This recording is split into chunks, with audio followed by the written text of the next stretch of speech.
ฟ้าเว้าข่าวแต่ทางอกุศลบางคนเขาก็ว่าตุงกะทังว่าตะโพ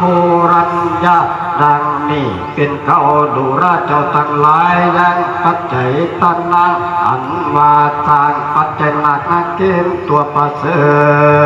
ฐเกิดกับกรุงศรีพี่บุรีราชสังตัวนั้นก็สามารถปราดข้าศึกศัตรูในโลกทุกภูมิก็มีที่เทียบเป็นสร้างเทียบเท่า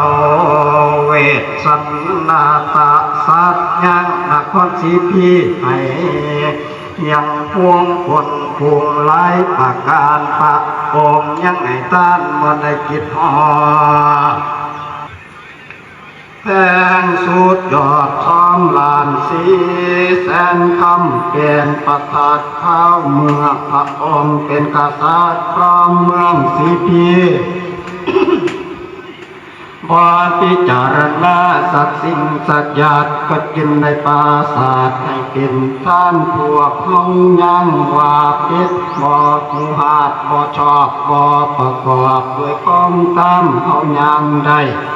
ปัดปาจนิยกรรมอันขับไล่นี้จากปากไปครองบุรีนี้ไปบวช